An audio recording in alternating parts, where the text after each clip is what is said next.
g'day guys. I'm showing my 2020 Fiesta ST today. This is an Australian delivered car. I live in Melbourne. It was delivered to me in December of 2020.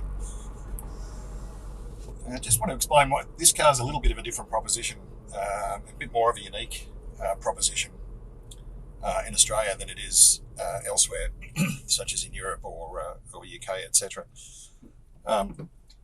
So the reason for that is that this car, we only get one flavour of this in Australia. There's no ST1, ST2, ST3. There's no reason to label them that way because we simply get the one version. Unfortunately, Ford, in their wisdom, packed in a lot of the packed in all of the stuff for that the ST3 has, and why wouldn't they if they're only bringing one version of this car into Australia? So this is the equivalent of an ST3. As I said, we don't call it that because there's only one version available, and that essentially means that it's got everything except for one curious omission. It doesn't have the full LED headlights, and that can't be optioned. There is no option for that. As I said, we only get the one version of the vehicle here in Australia. So that's the only thing it misses out on, and I haven't been too worried about that. Is the the full matrix LED headlight setup. So it's only one version of the ST that we get in Australia. That's it. And not only that, but we don't get any of the other Fiestas, right? So we don't get any of the base models, the hybrid, the ST line, nothing. Just one car, one vehicle, and that is that's the ST and in ST3 guise. So what that means in Australia is this is a pretty rare, somewhat unique vehicle on the road because you don't have any of the other models of the Fiesta watering down the ST, so to speak, if you want to put it that way. So I've had this vehicle since December 2020.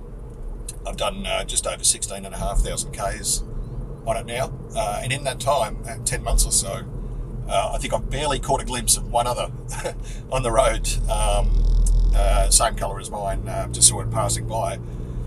But given I've done 16,500 K in Melbourne, there's a little previous gen Fiesta.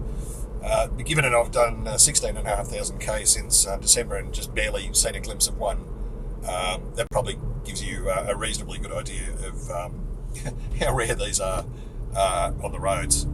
And regrettably, America misses out on this full stop. It's a little firecracker, so they're really missing out there. I know they like the big V8s and what have you, as we do as well in Australia. But this little 3-cylinder is an absolute firecracker.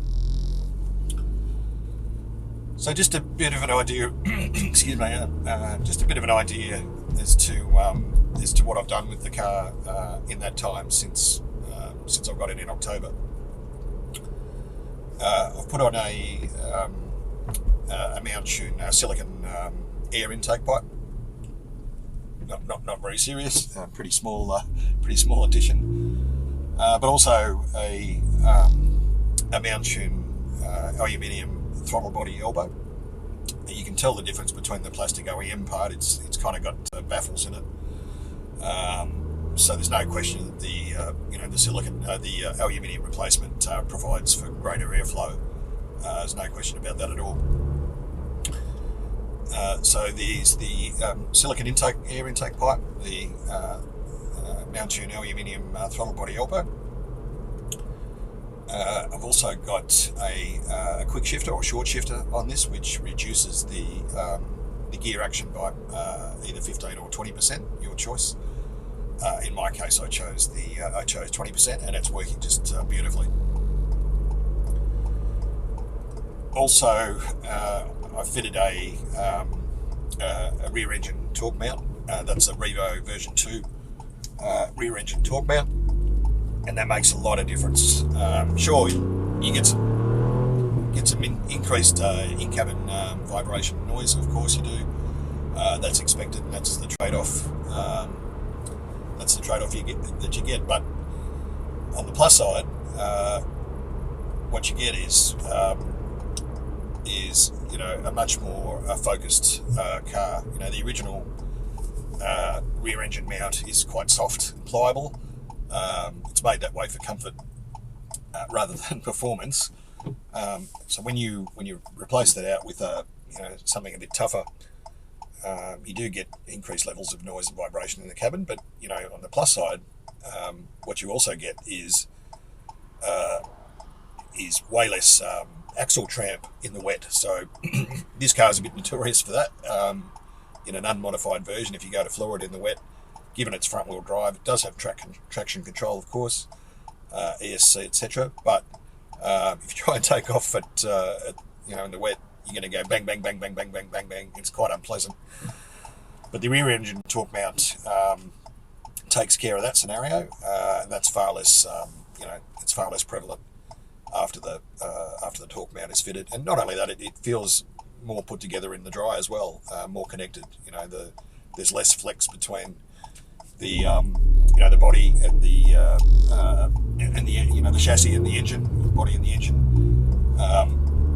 So everything just feels more put together. But yeah, the trade-off is a little bit of an increase in cabin noise and vibration. But I'm more than happy to live with that for the benefits that you get. So the other major modification that I've done is put on a Milltek exhaust. That's a GPF back exhaust, and really enjoying that so far. Just makes a different sound, a slightly deeper sound, a bit of a grumble to it, I suppose you'd say, and more pops and bangs too. And finally, the last thing I've done is I've added the Mountune M235 tune. That comes with a different airbox and air filter, different panel air filter and airbox. And that's essentially, M235 stands for horsepower, so it takes it from 200 horsepower to 235. But more significant is the torque increase. Takes it from 290 Nm to 350 Nm. And on a car of this size and weight, that extra 60 or so Nm of torque makes a really big difference. In terms of the metric stuff, kilowatts, it's started off life as about 147, I think it was. And the M235 takes it up to about 174 kilowatts, 173, 174 kilowatts. But the peak power isn't really the benefit here, although of course it's welcome. But it's really the torque increase, that 60 Nm of torque, which makes a big difference. So naturally, all front-wheel drive cars have their limitations in terms of how much power you can put down by those front wheels. But this car has limited slip diff. As I said, it's only the one version of this car, so it's got everything thrown at it, the performance pack with the limited slip diff, etc. So you do need to be a bit judicious on the throttle, but you can really tell the difference with the tune applied and not applied. And it's really, in my opinion anyway, it's really made this car come alive. So really enjoying it. It's a little firecracker of a car, and I just love it.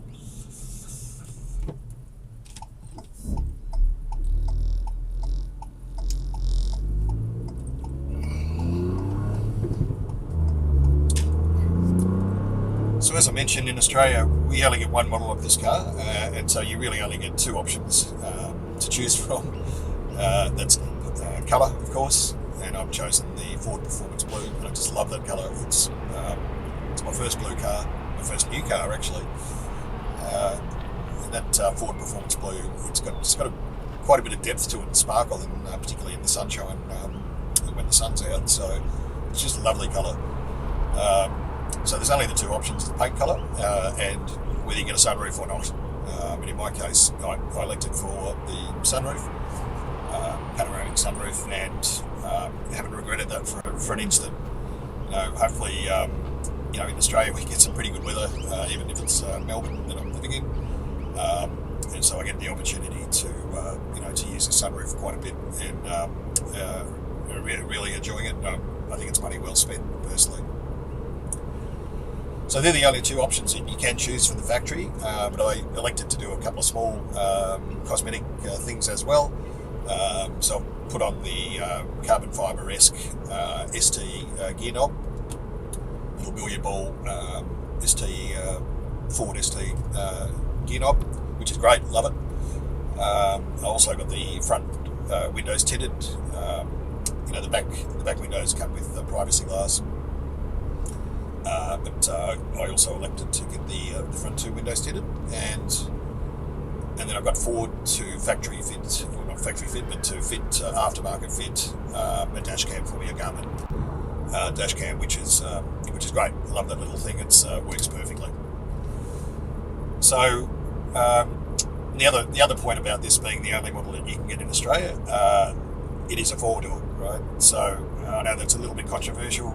Some people don't like the four doors at all. In my case, I couldn't care less. And in actual fact, I think I prefer the four door over the look of the two doors. And I know a lot of people say the opposite to that. So it's horses for courses. But as I said, we don't get a choice about that in Australia. And I guess Ford had to be smart. If they're only going to bring one model in, they wanted to make it appeal to as wide a range of people as possible. And of course, if you've got a young family or whatever, you can make an excuse that you can whack the kids in the back.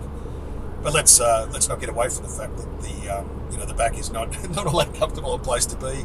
It's not bad, but you wouldn't want to spend a lot of time in there, and that's really not what it's intended for. And look, in my case, I can say that I barely use that back seat because I'm rarely carrying passengers. This car is really all about the driver, I guess. But nonetheless, happy to have the four door. No worries at all, and I love it.